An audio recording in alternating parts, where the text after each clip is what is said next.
Hello साथियों, स्वागत है आपका तेजा क्लास से। तो साथियों, हमारा टॉपिक चल रहा था राजस्थान के लोक देवता। हमने जो है 4 पार्ट कंप्लीट कर लिए थे और साथियों अब हम 5वें पार्ट की शुरुआत करने वाले हैं। और साथियों अच्छी तरीके से हमने आपको मैटर पढ़ाया है, बस आपको रिपीट मारना है, बार बार रिविजन करना है।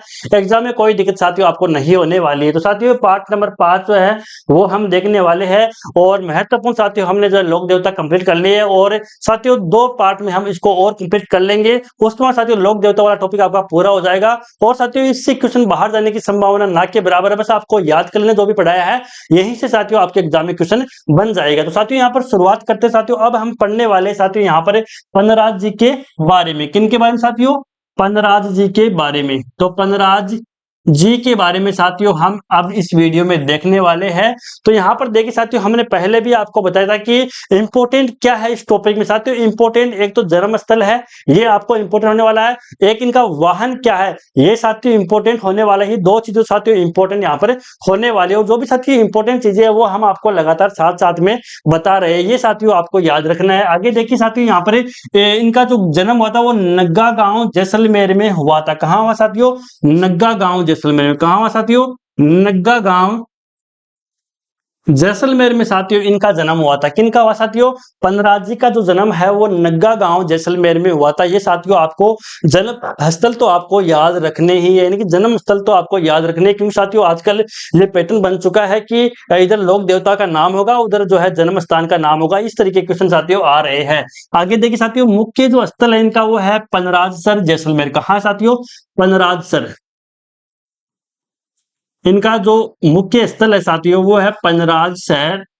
क्या है? पनराजसर जैसलमेर जो है इनका साथियों मुख्य स्थल है। आगे देखिए, काठोड़ी ग्राम की ब्राह्मणों की गाय चुराते हुए अपना बलिदान दिया। साथियों इनका जो है यहाँ पर देखिए, काठोड़ी ग्राम की ब्राह्मणों की, कोई काठोड़ी ग्राम है साथियों, वहां पर ब्राह्मण है, उनकी गायों को साथियों, उनकी गायों को छुड़ाते हुए इन्होंने अपना बलिदान दिया था। किन्होंने? पन्नराज जी ने। इनका जन्म जो है नग्गा गांव जैसलमेर में, पन्नराज जी का जन्म साथियों नग्गा गांव जैसलमेर में हुआ था। आगे देखिए, इनका भी साथियों 2 बार मेला बढ़ता है। साथियों 2 बार मेला बढ़ता है। कब कब इनका मेला बढ़ता है साथियों? देखिए, भाद्र शुक्ल दशमी को।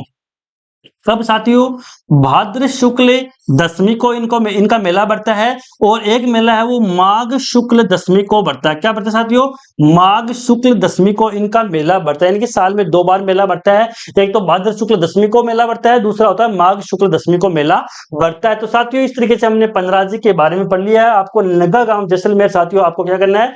याद करना है, ताकि एग्जाम में कोई भी दिक्कत आपका नहीं हो। आगे देखिए साथियों, अब पढ़ने वाले हम झरड़ो जी या रूपनाथ जी के बारे में। किन के बारे में साथियों? झरड़ो जी। झरड़ो जी या रूपनाथ जी।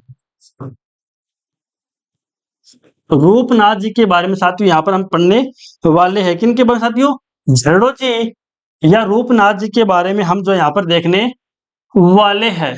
अब देखिए साथियों, पाबू जी के भतीजे थे। क्या साथियों? जो झरड़ो जी थे ये पाबू जी के भतीजे थे। क्या थे साथियों? भतीजे थे। कौन थे? भतीजे। तो झरड़ो जी या रूपनाथ जी के भतीजे कौन थे? ये जो है पाबू जी के, किसके भतीजे थे? पाबू जी के भतीजे थे। और जिंदराव खिची को मारकर पाबू जी की मृत्यु का बदला लिया। तो देखिए, किन्होंने जो है बदला लिया था? किसकी? पाबू जी की मृत्यु का बदला किसने लिया था? बाबूजी के भतीजे थे झरड़ो जी या रूपनाथ जी ने। इन्होंने जो है किसको? जिंदराव खिची को मारकर बाबूजी की मृत्यु का बदला लिया था झरड़ो जी ने। और इनका जन्म जो है वो कोलूमंड फलोदी जोधपुर में। कहा साथियों? कोलूमंड जोधपुर में इनका जन्म हुआ था। कोलूमंड फलोदी जोधपुर में साथियों इनका जन्म हुआ था। ये आपको याद रखना। कोलूमंड कहाँ साथियों? वर्तमान में कोल्लू साथियों फलोदी जिले में। कहा साथियों? फलोदी में। कहां पर है? फलोदी में है। ये आपको साथियों याद रखना है। तो झरड़ो जी या रूपनाथ जी का जन्म भी साथियों कोल्लू मंड फलोदी में हुआ था। ये आपको याद करना है। इनका जन्म स्थल साथियों आपको याद ही करना होगा, जन्म स्थल। आगे देखिए साथियों, आगे चर्चा करने वाले हैं। हिमाचल में बालकनाथ जी के रूप में पूजे जाते हैं, यानी कि साथियों हिमाचल प्रदेश में बात करें। किसमें? हिमाचल प्रदेश में। हिमाचल प्रदेश में साथियों ये जो है वो बालकनाथ जी के रूप में पूजे जाते हैं। किन के रूप में साथियों? बालकनाथ जी के रूप में पूजे जाते हैं। ठीक है। तो यहाँ पर देखिए बालकनाथ जी के रूप में पूजे जाते हैं, ये आपको साथियों क्या करना है, याद रखना। जलोढ़ जी जो है वो बालकनाथ जी के रूप में पूजे जाते हैं और इनका जो पूजा स्थल है वो है कोलूमंड सिम्बूदड़ा नोखा में। देखिए कोलूमंड फलोदी में भी इनका पूजा स्थल है और सिम्बूदड़ा नोखा में भी इनका पूजा स्थल है। सिम्बूदड़ा कहाँ पर साथियों, सिम्बूदड़ा, सिम्बूदड़ा नोखा बीकानेर में भी इनका क्या साथियों पूजा स्थल। तो दो जगह इनकी पूजा स्थल है, एक तो कोलूमंड फलोदी में है, एक सिम्बूदड़ा नोखा में भी साथियों इनका क्या है पूजा स्थल है। किनका, झरड़ो जी का या रूपनाथ जी का जो पूजा स्थल है साथियों वो सिम्बूदड़ा नोखा बीकानेर में भी है और कोलूमंड फलोदी में भी इनका क्या है साथियों पूजा स्थल है, ये आपको याद रखना। और इनका हिमाचल प्रदेश में इनको जो है बालकनाथ जी के रूप में पूजते हैं या इनके रूप में इनके ये जो है पूजे जाते हैं। कौन, झरड़ो जी, ये साथियों आपको याद करना है। आगे देखिए साथियों, आगे हम चर्चा यहाँ पर साथियों करने वाले हैं और किन के बारे में साथियों चर्चा करने वाले, तो अगले लोक देवता के साथ अगले लोक देवता के बारे में साथियों पढ़ने वाले हैं, वो है वीर फत्ता जी। कौन है साथियों, अब जो है साथियों हम पढ़ने वाले हैं वो वीर फत्ता जी के बारे में पढ़ने वाले। किन के बारे में साथियों, वीर फत्ता जी, वीर फत्ता जी के बारे में साथियों अब हम पढ़ने वाले हैं। देखिए साथियों इनका जन्म जो है वो साथू गांव जालोर में हुआ था, बस ये इंपॉर्टेंट है यहाँ से साथियों। वीर फत्ता जी का जन्म जो है वो साथू गांव जालोर में, कहाँ पर हुआ था, साथू गांव जालोर में हुआ था। कहाँ साथियों, साथू गांव जालोर में। देखिए साथियों ये देखिए साथू गांव, सांथू गांव जालोर में जो है इनका जन्म हुआ था। किनका हुआ था, वीर फत्ता जी का जन्म जो है सांथू गांव जालोर में हुआ था। और साथियों एक ट्रिक हमने ऐसे बनाई थी कि वीर फत्ता साथ है तो जीत जाएंगे, वीर फत्ता साथ है तो क्या करेंगे साथियों, जीत जाएंगे। तो सांथू गांव जालोर यहाँ पर क्या है, वीर फत्ता जी का जन्म स्थल है। देखिए सात से हो गया सातू गांव, देखो वीर फत्ता जी सातू गांव हो गया इस तरीके से। और जीत जाएंगे यानी कि जालोर में, ठीक है, कहाँ हो गए, जालोर में। तो सातू गांव कहाँ पर है, जालोर में। इस तरीके से आप कोई भी ट्रिक बनाकर साथियों याद कर सकते हैं। ट्रिक के माध्यम साथियों आसानी से याद होती है, एक दो बार रिपीट मारना होता है और क्लिक हो जाता है एग्जाम में, ठीक है। आगे देखिए, और मुख्य जो पूजा स्थल है वो भी क्या है, साथू गांव जालोर ही है। यानी कि इनका जो मुख्य पूजा स्थल है, इनकी फत्ता जी का, वीर फत्ता जी का जो मुख्य पूजा स्थल है साथियों वो भी क्या है साथियों, वो भी सातू गांव जालोर ही है। आगे देखिए, भाद्रपद शुक्ल नवमी को, भाद्रपद शुक्ल नवमी को साथियों इनका जो है वो मेला भरता है। क्या भरता है साथियों, मेला भरता है। या मान सकते हैं इनका जो है यहाँ पर भाद्रपद शुक्ल नवमी को जन्म हुआ था तो यहाँ पर ये इनका मेला भी साथियों बढ़ता है। आगे देखिए, शस्त्र विद्या का ज्ञान इनको है। किनका साथियों, शस्त्र विद्या का ज्ञान इनको, हाँ किसका, शस्त्र विद्या, शस्त्र विद्या का ज्ञान वीर फत्ता जी को था। एक क्वेश्चन साथियों हम आपसे पूछ रहे हैं, अस्त्र शस्त्र के ज्ञाता कौन थे, अस्त्र शस्त्र के ज्ञाता कौन थे, कौन से लोक देवता थे अस्त्र शस्त्र के, ये आपको बताना है कमेंट बॉक्स में। हमने साथियों पढ़ाया था तीसरे नंबर के पार्ट में पढ़ाया था कि अस्त्र शास्त्र के जो है जो इनके ज्ञान किसको था, कौन से लोक देवताओं को था, ये आपको कमेंट बॉक्स में साथियों बताना है।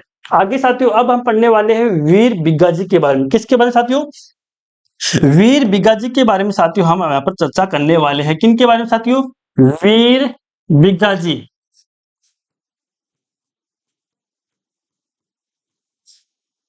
वीर बिग्गा जी के बारे में साथियों हम यहाँ पर चर्चा करने वाले हैं। देखिए साथियों, जाखड़ समाज के कुल देवता है।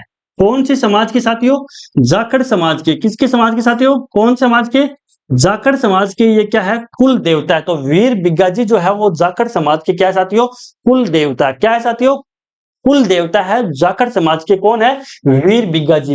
देखिए आगे, रेडी गांव बीकानेर में जाट परिवार में इनका जन्म हुआ था। तो साथियों इनका जो जन्म है वो हुआ था रेडी गांव, रेडी गांव बीकानेर। कहां साथियों, बीकानेर में इनका जन्म हुआ था। ये आपको याद रखना है, जाट परिवार में हुआ था। तो वीर बिग्गा जी का जन्म जो है वो जाट परिवार में हुआ था, रेडी गांव बीकानेर में। कहा साथियों, रेडी गांव बीकानेर में जो है इनका जन्म हुआ था। और जाखड़ समाज के ये क्या है, कुल देवता है। क्या साथियों, जाखड़ समाज के कुल देवता है वीर बिग्गा जी। और रेडी गांव बीकानेर में जाट परिवार में इनका जन्म हुआ था। तो रेडी गांव बीकानेर आपको याद करना है।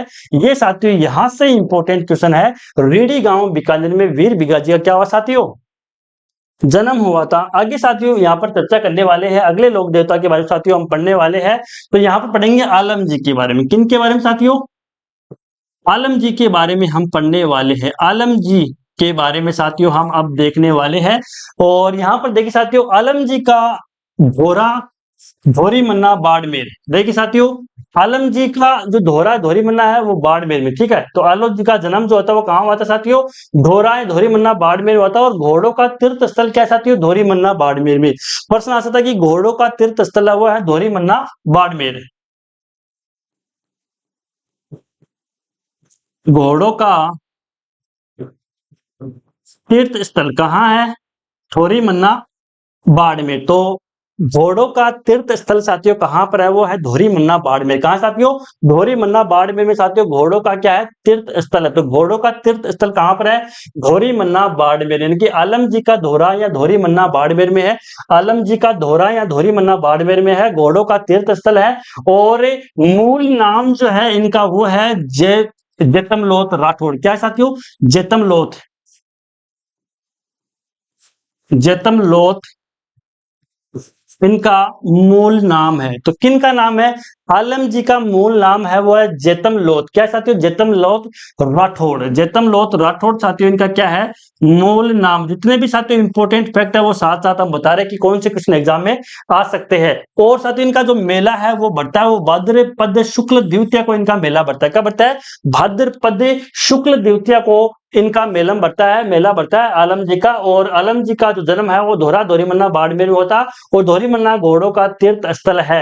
अब साथियों हम आगे जो है यहाँ पर पढ़ने वाले हैं केसरिया कुंवर जी के बारे में। किन के बारे में साथियों? केसरिया कुंवर जी के बारे में हम पढ़ने वाले हैं। साथियों आपको जो भी राजस्थान के एग्जाम सारे उनमें लोक देवता, जो राजस्थान के लोक देवता वो हर एग्जाम में साथियों, हर एग्जाम के सिलेबस में दिया हुआ है। और यहाँ साथियों एक या दो क्वेश्चन तो निश्चित रूप से एग्जाम में बनते हैं। और जितने भी इंपॉर्टेंट जो फैक्ट है साथियों इनके बारे में, वो सारी चीजें हमने नोट्स में कवर किया। और स्मार्ट स्टडी साथियों आपको करना, और स्मार्ट तरीके से साथियों जितने भी एग्जाम में क्वेश्चन आ चुके हैं उनका साथियों हमने यहाँ पर समावेश किया है। और जो भी क्वेश्चन एग्जाम में आजकल बन रहे हैं वो भी हम आपको बता रहे हैं। तो साथियों आपको क्या करना है? एक्टिव मोड में होकर तैयारी करनी है। ऐसे नहीं करने की साथियों हमने 2 घंटे पढ़ लिए, 3 घंटे पढ़ लिए साथियों, 2-3 घंटे से कुछ नहीं होने वाला। क्योंकि आज का कंपटीशन जो है साथियों बहुत बड़ा हो चुका है। 25-25, 20-20, 25-25 लाख साथियों एक एग्जाम में फॉर्म भरे जा रहे हैं। आप सबने देखा होगा, सीटी में देखा होगा, रीट में साथियों आपने देखा होगा, लगभग 20 लाख के आसपास जो साथियों फॉर्म भरे जा रहे हैं। और जो पदों की संख्या साथियों वो कम आती है। इसलिए साथियों आपको अच्छी तरीके से मेहनत करने की जरूरत है, स्मार्ट स्टडी की साथियों आप करने की जरूरत है। और साथ साथ जैसे साथियों ये क्वेश्चन पूरे होते हैं, आपको इनके क्वेश्चन, ये जो टॉपिक है साथियों ये पूरा होने के बाद में आपको क्वेश्चन भी निकालने हैं। क्योंकि साथियों प्रैक्टिस से ही जो है आप जो है सफल हो सकते हैं। प्रैक्टिस जरूरी है। आप कहीं से भी साथियों प्रैक्टिस इनकी कर सकते हैं। नोटबुक आती है या बुक्स साथियों मार्केट में बहुत सारी मिलती है, आप कोई बुक लाके साथियों इनकी प्रैक्टिस कर सकते हैं। क्योंकि प्रैक्टिस साथियों अनिवार्य है। प्रैक्टिस करोगे तो साथियों आप में क्या होगा? एक कॉन्फिडेंस आएगा अलग लेवल का। और आपको पता भी चलेगा कि किस तरीके के क्वेश्चन है वो एग्जाम में पूछ सकते हैं। इसलिए प्रैक्टिस जरूरी होती है। और थ्योरी आपको बार बार साथियों क्या करना है? रिवीजन मारना है। तो इस तरीके साथियों आपको अच्छी तरीके से पढ़ाई करनी है। कम से कम 7 दिन में 9 से 10 घंटे तो आपको पढ़ने ही चाहिए। क्योंकि साथियों कंपटीशन का दौर है, आसानी से साथियों आपको नौकरी नहीं मिलने वाली है। आपको अच्छी तरीके से मेहनत करनी पड़ेगी, स्मार्ट स्टडी साथियों आपको करनी पड़ेगी। आगे साथियों देखिए हम पढ़ेंगे केसरिया कुंवर जी के बारे में। किन के बारे में साथियों? केसरिया कुंवर जी के बारे में पढ़ने वाले हैं। तो किन के बारे में साथियों? आगे केसरिया कुंवर जी के बारे में साथियों हम पढ़ने वाले। किन के बारे में साथियों? केसरिया कुंवर जी के बारे में अब हम देखने वाले। और केसरिया कुंवर जी कौन थे? गोगाजी के पुत्र। साथियों गोगाजी महाराज के पुत्र थे। कौन थे? केसरिया कुंवर जी। केसरिया कुंवर जी के बारे में साथियों अब हम पढ़ने वाले हैं। बस आपको क्या करना है? गोगाजी के पुत्र कौन थे? तो ये देखिए केसरिया कुंवर जी जो है कौन थे? गोगाजी के साथियों पुत्र थे। कौन थे? गोगाजी के पुत्र थे। कौन थे? केसरिया कुंवर जी गोगाजी के पुत्र थे। आगे देखिए साथियों इनका जन्म जो है वो ददरेवा चूरू में हुआ था। गोगाल जी का जन्म भी ददरेवा चूरू में हुआ था। और इनके पुत्र का जो है पुत्र है गोगा जी के केसरिया कुंवर जी, इनका जन्म भी साथियों ददरेवा चूरू में हुआ था। हमने जो है आपको एक ट्रिक याद करवाई थी, गोद। क्या साथियों? गोद नाम से हमने आपको एक ट्रिक करवाई थी। गोगाजी हो गया और ददरेवा हो जाएगा, ठीक है। तो गोगाजी का जन्म जो है चूरू, ददरेवा चूरू में हुआ था। और केसरिया कुंवर जी का जन्म भी चूरू में ही हुआ था। और इनके जो थान है, किनके? केसरिया कुंवर जी के जो थान है वो खेजड़ी वृक्ष के नीचे होते हैं। गोगाजी के भी खेजड़ी वृक्ष के नीचे होते हैं। और यहाँ पर केसरिया कुंवर जी के जो थान है वो भी कहाँ साथियों? खेजड़ी वृक्ष के नीचे ही होते हैं। किसके नीचे? खेजड़ी वृक्ष के नीचे ही गोगाजी के थान थे। और यहाँ पर होते हैं गोगाजी के थान होते हैं। और साथ में साथियों केसरिया कुंवर जी के थान भी गोगाजी जो है यहाँ पर खेजड़ी वृक्ष के नीचे होते हैं। ये आपको याद करना है। सफेद रंग का ध्वज फहराते हैं, ये साथियों याद रखना है। सफेद रंग का ध्वज किनको? केसरिया कुंवर जी को साथियों सफेद रंग का ध्वज जो है वो फहराते हैं। किनको? केसरिया कुंवर जी को साथियों सफेद रंग का ध्वज है वो फहराते हैं, ये आपको याद करना है। आगे देखिए, इनका बोफा सर्पदंश का इलाज करता है। किनका बोफा साथियों? केसरिया कुंवर जी का जो बोफा है साथियों वो सर्पदंश का इलाज करता है। किसका साथियों? सर्पदंश का इलाज करता है। तो केसरिया जो कुंवर जी है साथियों, इनका जो बोफा होता है वो सर्पदंश का इलाज करता है। तो साथियों हमने जो है आज पार्ट 5 जो है वो कंप्लीट कर लिए है साथियों। जो भी इंपॉर्टेंट यहाँ से क्वेश्चन बन रहे हैं वो सारे हमने आपको बता दिए हैं साथियों। जन्म स्थान आपको सभी के याद रखने हैं। जन्म स्थान तो याद रखना है, वाहन का याद रखना है। और जैसे यहाँ पर दोरी मन्ना बाड़मेर का जन्म हुआ था, आलम जी का सांप। यहाँ पर साथियों एक जो है, यहाँ पर एक चीज जो है हमसे यहाँ पर मिस हुई थी साथियों। एक चीज जो है हमसे जो है यहाँ पर साथियों मिस हो चुकी थी, उसके बारे में साथियों हम फिर से यहाँ पर पढ़ने वाले थे कि साथियों यहाँ पर आलम जी के बारे में हमने पढ़ा था। और इसके पीछे साथियों हमने किन के बारे में पढ़ा था, आप देखिए यहाँ पर। ये देखिए वीर बिगाजी के बारे में साथियों हम पढ़ रहे थे। जाखड़ समाज के कुल देवता कौन है? वीर बिगाजी। वीर बिगाजी जाखड़ समाज के कुल देवता है और रीडी गांव बीकानेर में जाट परिवार में इनका जन्म हुआ था। तो देखिए सर, वीर बिगाजी का जन्म जो है वो रीडी गांव का साथियों, रीडी गांव। देखिए रीडी गांव बीकानेर में इनका जन्म हुआ था, ये हमने पढ़ा दिया था। लेकिन साथियों थोड़ी सी चीजें इनके बारे में वो रह गई थी, वो साथियों जो है उसके लिए हम माफी यहाँ पर चाहते हैं आपसे। देखिए साथियों यहाँ पर हम फिर से आपको ये बता देते। देखिए साथियों यहाँ से जो है हमसे कुछ चीजें छूट गई थी, और ये देखिए साथियों यहाँ पर ये देखिए ये साथियों छूट गई थी, इसके बारे में हम यहाँ पर अभी साथियों पढ़ने वाले। देखिए यहाँ पर ये लास्ट में क्या, रेडी गांव बीकानेर का जन्म हुआ था वीर बिगाजी का, और इनके बारे में साथियों आगे हम पढ़ेंगे। देखिए यहाँ पर देखिए साथियों वीर बिगाजी के बारे में पढ़ेंगे। देखिए ये लाइन साथियों छूट गई थी, यहाँ से छूट गई थी, ठीक है साथियों। देखिए वीर बिगाजी के पिताजी का नाम राव मोहन था। क्या साथियों? राव मोहन था। और माताजी का नाम सुल्तानी देवी। क्या था साथियों? सुल्तानी देवी था। ये साथियों आपको याद रखना है। देखिए राव वीर बिगाजी का साथियों, वीर बिगाजी के पिताजी का नाम था वो राव मोहन था, और माताजी का नाम सुल्तानी देवी था, ये आपको याद रखना है। आगे देखिए साथियों, बिग्गा गांव में मंदिर है, 14 अक्टूबर को मेला बढ़ता है। कब साथियों? 14 अक्टूबर को साथियों यहाँ पर मेला बढ़ता है। कहां पर साथियों? बिग्गा गांव में मंदिर है इनका, वीर बिगाजी का बिग्गा गांव में मंदिर है, और 14 अक्टूबर को मेला बढ़ता है। और गायों की रक्षा करते हुए क्या हो गए साथियों? शहीद हो गए। गायों की रक्षा करते क्या हो साथियों? शहीद हो गए। तो वीर बिगाजी जो है वो गायों की रक्षा करते हुए शहीद हो गए थे, ये आपको याद रखना है। और माताजी पिताजी का नाम यहाँ पर दे रखा है। और 14 अक्टूबर को मेला बढ़ता है किनका? बिगाजी, बिग्गा गांव में। बिग्गा गांव में वीर बिगाजी का 14 अक्टूबर को मेला बढ़ता है, ये याद रखना है। आगे देखिए साथियों, बाबा हरिराम के बारे में हम पढ़ने वाले हैं। बाबा हरिराम जी, हरिराम जी के बारे में साथियों अब हम देखने वाले, बाबा हरिराम जी के बारे में हम देखने वाले हैं। तो देखिए साथियों यहाँ पर देखिए झोरड़ा नागौर में इनका मंदिर है, यानी कि बाबा हरिराम जी, क्या बाबा हरिराम जी का जो मंदिर है साथियों वो है नागौर में, झोरड़ा नागौर में। कहा है साथियों? झोरड़ा,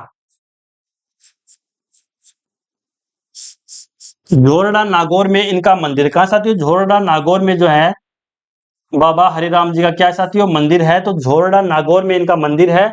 और सांप की बाम्बी की पूजा होती है, वेरी इंपॉर्टेंट लगा लीजिए, वेरी वेरी इंपॉर्टेंट लगा लीजिए, सांप की बाम्बी की पूजा होती है साथियों, सांप की बाम्बी की पूजा। ये तो क्वेश्चन आने वाला है और कई बार आ चुका है। सांप की बाम्बी की पूजा होती है, तो यहाँ पर देखिए बाबा हरिराम जी की जो है सांप की बाम्बी की पूजा होती है, ये आपको याद रखना है। तो सांप की बाम्बी की पूजा किस रूप में होती है? हरिराम जी के रूप में होती है। और इनकी माता का नाम था वो था चंदनी देवी। क्या था साथियों? चंदनी देवी इनकी माता का नाम था। और इनके पिताजी का नाम था वो था राम नारायण। क्या साथियों? राम नारायण था। तो यहाँ पर देखिए साथियों, हरिराम जी की माता जी का नाम चंदनी देवी था, और हरिराम जी के पिताजी का नाम था वो राम नारायण जी था। क्या साथियों?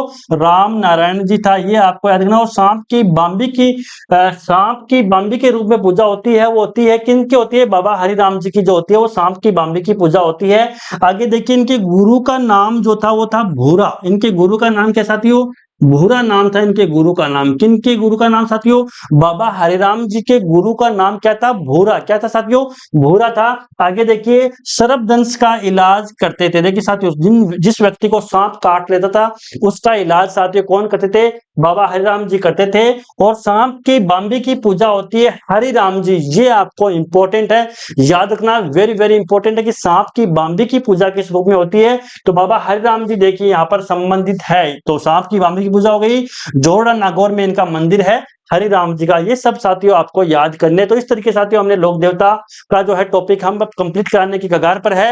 एक वीडियो साथियों और आने वाला, इनकी पार्ट 6 और आने वाला, उसके बाद साथियों लोक देवता का टॉपिक आपका पूरा हो जाएगा।